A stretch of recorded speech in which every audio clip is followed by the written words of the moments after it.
श्रीलंका की अर्थव्यवस्था डगमगाने के बाद जनता सड़कों पर उतर गई है और राजधानी कोलंबो समेत पूरे देश में हिंसा और हंगामे का दौर चल रहा है। बेकाबू होते हालात के बाद राष्ट्रपति गोटाबाया राजपक्ष ने कल देर रात इमरजेंसी का ऐलान कर दिया।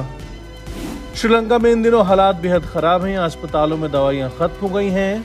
पेट्रोल और डीजल की भारी किल्लत के बाद पंप पर सेना तैनात कर दी गई है। साथ ही बिजली संकट भी पैदा हो गया है। सब्जी और किराना के सामानों के दाम आसमान छू रहे हैं। पंजाब फतह करने के बाद दिल्ली के मुख्यमंत्री अरविंद केजरीवाल की नजर गुजरात विधानसभा चुनाव पर है। आज से केजरीवाल गुजरात में शंखनाद करने जा रहे हैं। केजरीवाल और पंजाब के मुख्यमंत्री भगवंत मान आज से 2 दिन के गुजरात दौरे पर रहेंगे। दोनों नेता अहमदाबाद में रोड शो भी करेंगे। नवरात्रि पर्व के मद्देनजर उत्तर प्रदेश के गाजियाबाद नगर निगम ने शहर में कच्चा मीट बेचने पर 2 अप्रैल से लेकर 10 अप्रैल तक रोक का फैसला किया है। गाजियाबाद में नवरात्रि के 9 दिनों तक मीट की दुकानों को पूरी तरह बंद रखने का आदेश दिया गया है। दिल्ली में जहां एक तरफ मास्क लगाने की अनिवार्यता समाप्त हुई है, वहीं दूसरी तरफ राष्ट्रीय राजधानी में कोरोना के मामले बढ़ने लगे हैं। शुक्रवार को कोरोना के 131 मामले सामने आए हैं। वहीं 105 मरीजों ने कोविड को मात दी है।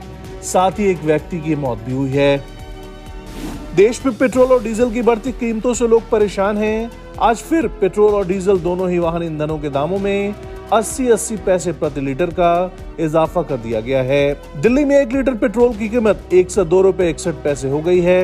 वहीं डीजल का भाव 93 रुपए 87 पैसे प्रति लीटर पहुंच गया है। यूक्रेन पर रूसी हमले के 37वें दिन रूस ने भारत को मध्यस्थता का ऑफर दिया है। दरअसल रूस के विदेश मंत्री ने शुक्रवार को कहा कि यूक्रेन से जंग में भारत की मध्यस्थता से रूस को कोई आपत्ति नहीं है। विदेश मंत्री लावरोव के मुताबिक रूस यूक्रेन जंग में शुरुआत से भारत का रुख निष्पक्ष रहा है। पाकिस्तान के प्रधानमंत्री इमरान खान ने शुक्रवार को कहा कि उनके पास इस बारे में विश्वसनीय सूचना है कि उनकी जान को खतरा है। हालांकि उन्होंने जोर देकर कहा कि वो भयभीत नहीं हैं और एक आजाद और लोकतांत्रिक पाकिस्तान के लिए अपनी जंग जारी रखेंगे।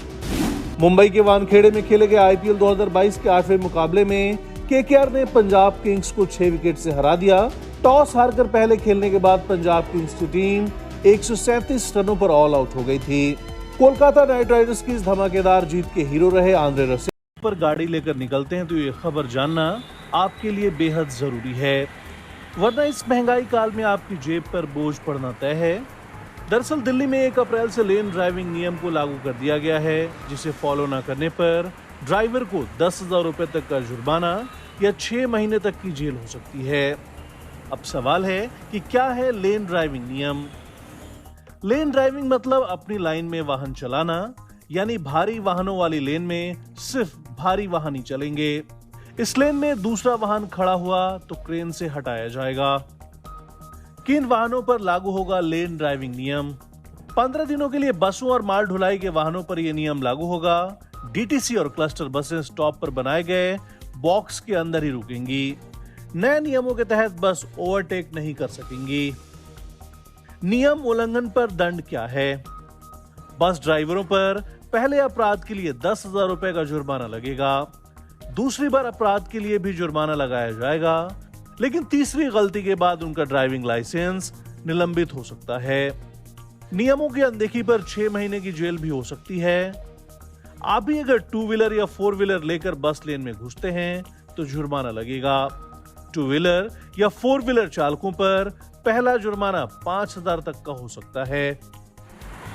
बता दें, दिल्ली में भारी जाम से निजात दिलाने के लिए इस नियम को लागू किया गया है, लेकिन ये कारगर कितना साबित होता है, ये देखने वाली बात होगी।